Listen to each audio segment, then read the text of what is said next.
was right. I was right about literally everything. If anything, I am appalled at how right I was. Cyberpunk 2077 is a complete disaster, and only the most dick-sucking, blind fanboys are saying otherwise. It is completely broken, it is completely unplayable, it is completely unfinished, and CD Projekt Red just announced that they'll be rolling out patches after the holidays. I hope you're looking forward to January, February, and beyond in order to get a full $60 purchase. This game is so bad that Sony is actively giving people refunds for this.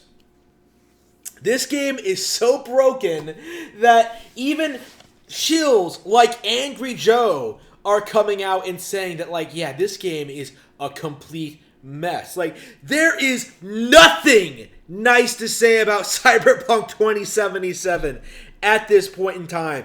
It is remarkable. And of course, other than a few hardcore PC fanboys and a fangirl, Spear Hunter, who I called out on Twitter, who are insisting that, like, oh, it works good on my machine. You just need to have a supercomputer in order to play this masterpiece. No.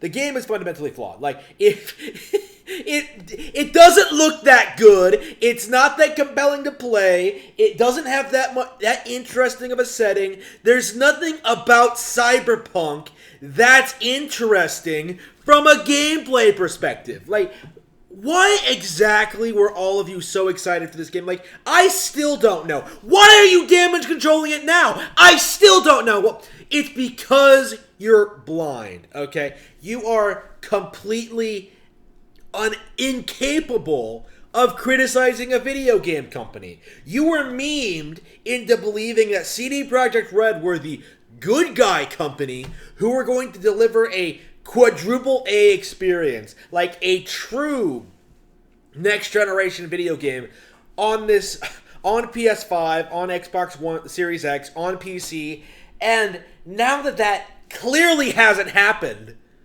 you're making excuses and getting angry at people for calling you out on your shit. These are the same people who condemned great games like ARMS, like The Legend of Zelda Breath of the Wild, like Astral Chain, right? Like, which is a superior Cyberpunk game, by the way, which is another rant entirely. It is embarrassing.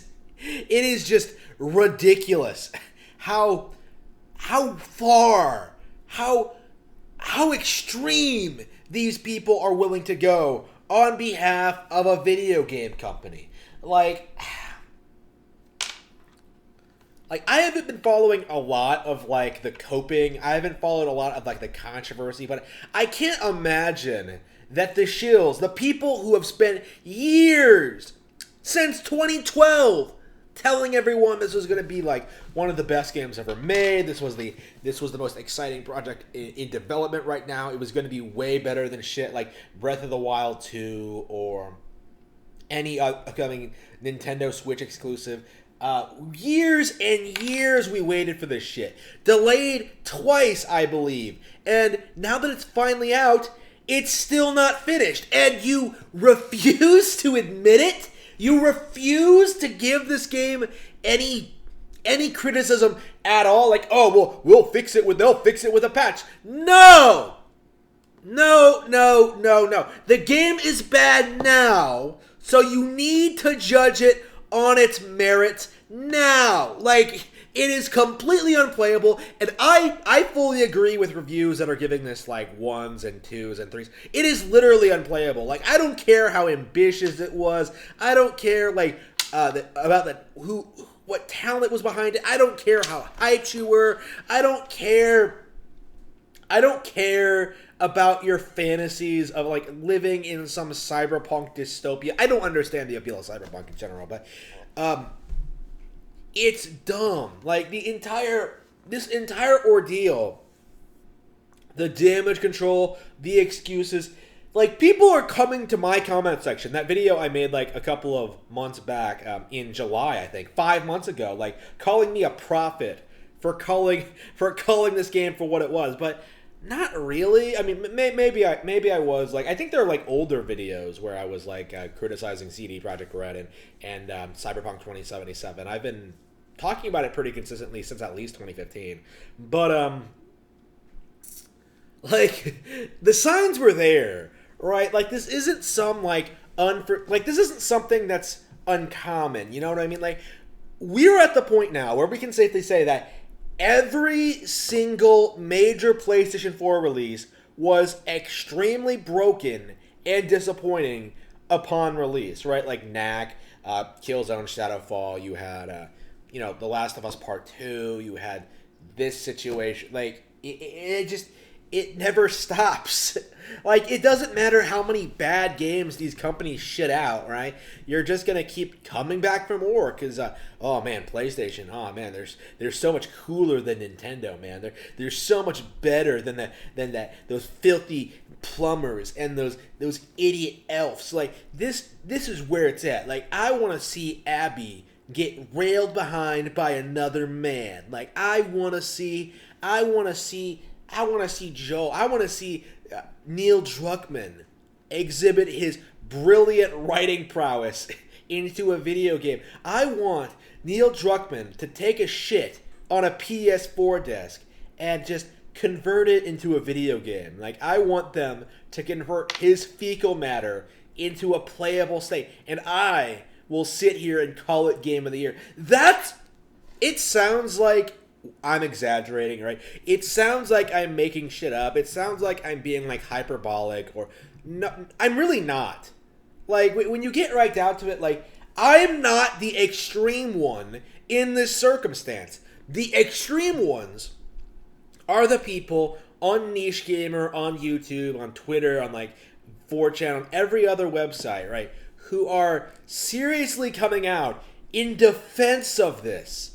Like, who are trying to make excuses, trying to call the game great, trying to call it fun. It just has a couple of rough edges. It's a masterpiece in the making, man. I think Breath of the Wild entered development in 2011 or so. It took a long while to come out because of all the stuff they were doing with it. It took about 5, 6, 7, 8 years to make, right? What did they do? What did the Zelda team do? They put out stuff like Skyward Sword, right? New innovative Zelda game. A Link Between Worlds, a great callback to a classic. They remade a couple of games: Ocarina of Time 3D, Majora's Mask 3D, Wind Waker HD, Twilight Princess HD. They came up with a new experience, a multiplayer experience, Triforce Heroes. And then they released Breath of the Wild, which was a fully realized, fully fleshed out masterpiece of a game, like a true 10 out of 10, right? Like, with no glitches, no game-breaking bugs, no issues at all. Like, Breath of the Wild is what you wanted Cyberpunk to be, a innovative, next-generation, open-world experience. That's just one Nintendo franchise, right? Like, that's just Zelda. Like, when I look at, like, Mario, when I look at, like, Metroid, even Metroid has gotten more games than fucking CD Projekt Red has put out in the past 5 years. Holy shit. Pikmin, Fire Emblem, Splatoon, Animal Crossing. Like, the list goes on and on and on and on and on and on and on. Like, I am going through a lot of my older games, and I am baffled by the sheer amount of just amazing Nintendo games I have lying on my shelf, right? Like, I'm going through shit like, some GameCube games. I just finished Pikmin on stream. I just finished Luigi's Mansion on stream. Really reminded me how much I love Pikmin 3 and Luigi's Mansion 3, like recent releases on Switch, right? We have all these exciting games coming out next year. What does PS5 have?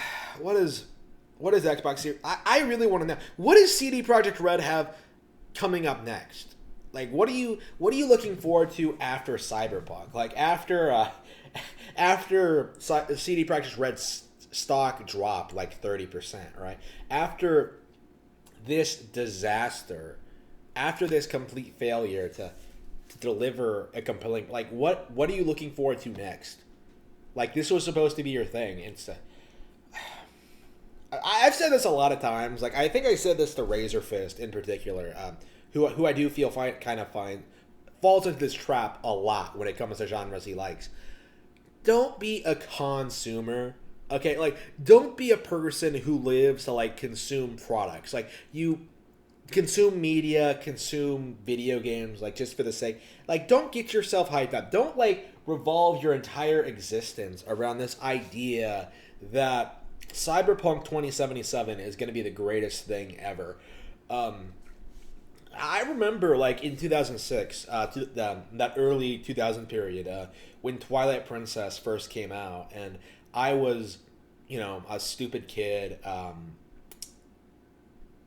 who was miserable at home, miserable at school, having all these personal problems. But there was one thing that I was really looking forward to. The one thing that, honestly, I think kept me from killing myself was this idea that The Legend of Zelda Twilight Princess was going to be a great game. It was going to be something special. It was going to be something worth living for. And, I remember picking that game up on the GameCube because I was so poor I couldn't afford a Wii. I remember, like, being so thankful they released it on my console so I could play it right away. I remember, like, popping it in and just trying to convince myself that this was the greatest game of all time. This was a true successor to Ocarina of Time, that this was something that was worth the wait. And in a lot of ways, it wasn't. I love Twilight Princess. I think it's a great game. I think it's a great GameCube game. I still love it. I still play through it regularly. But it wasn't the masterpiece that I had hyped myself up on. It wasn't something that it wasn't really something that I should have spent that much time obsessing over. You know what I mean? Like, in spite of, like, all of its qualities, in spite of everything it does well, like, it's just a video game. Like, not even that great a video game. And again, there are plenty of things I like about it, but, like, I was for a good while somewhat disappointed with it. And I think I learned then that you really shouldn't get hung up on the hype cycle for a video game. I think that was kind of the beginning of my mindset of just, like, wait until the game is actually out until you decide you like it or not, right? Like, wait until you actually are playing it before you decide it's one of your favorites. Like, that's kind of how, like, I went about, like, in the Wii era. The Wii era, one of my favorite eras of Nintendo, I wasn't following a lot of gaming news at all. I was picking up used games for cheap at GameStop, $10, $15, like, lots of obscure shit. I rarely bought games new unless, like, I knew I absolutely needed to have them. I remember I bought Donkey Kong Country Returns new, loved it. Skyward Sword new, loved it. I think that's about it, honestly. Like, everything else I was buying. Oh yeah, Super Mario Galaxy 2, like, mainline first party Nintendo games. I was buying new, but there were a lot of games that I would just, like, pick up used, like, years after the fact. Like Elebits I picked up a lot later. Wario Land Shake It I picked up a lot later. Little King Story I picked up, I think, a while after launch. I actually don't know when that game came out. I think probably a couple of years after it came out. I did buy it new, but it had gotten a price cut. Little King Story is fantastic, by the way.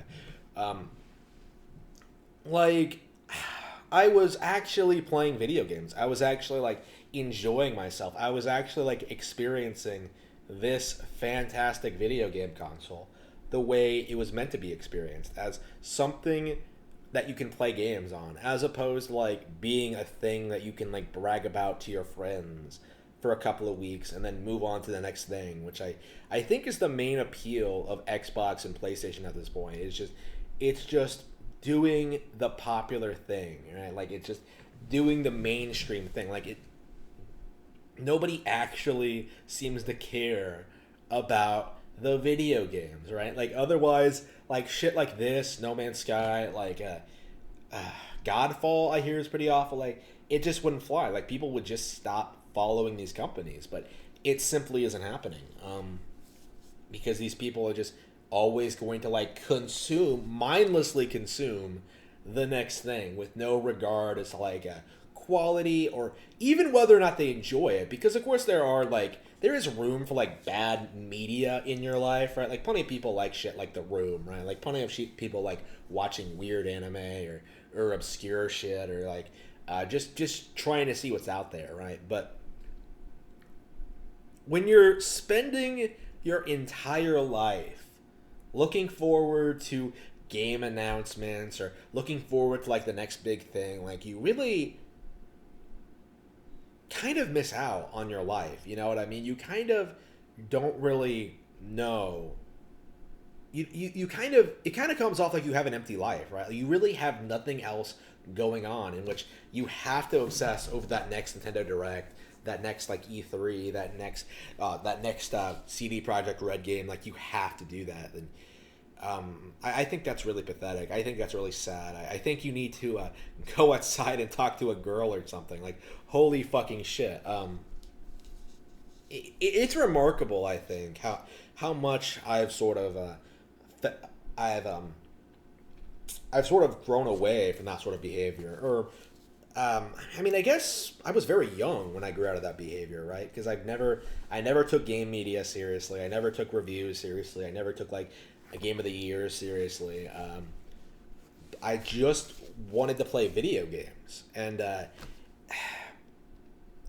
I don't feel as if the people who are constantly dick writing, dick sucking, CD Projekt Red, The Witcher franchise, and CD Projekt Red, Cyberpunk 2077, really do that. Like I don't think these people have an interest in video games at all. Like if they did, they would have a healthy respect for the content that Nintendo produces on their own unique hardware. But a lot of the times they don't. Like it's just, for them, it's just a trendy thing to get into and then dispose of, right? Like no different than any other generic Marvel movie or any generic drive-in theater, like any generic like toss away novel. You know what I mean? Like it's just something you mindlessly consume without really thinking about it. It's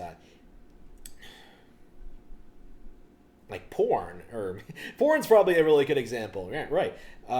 They do this because they have nothing else. Like they have nothing else in their lives, and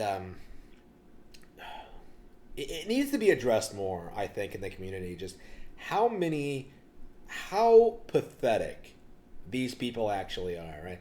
These people should be furious that CG Projekt Red conned them the way they did. They should be furious about the current state of the game. They should be furious at the fact that CD Projekt Red tried to release it at all. They should be furious at like the lack of quality, the missing features, the story, the gameplay, like literally everything. The visuals, I think.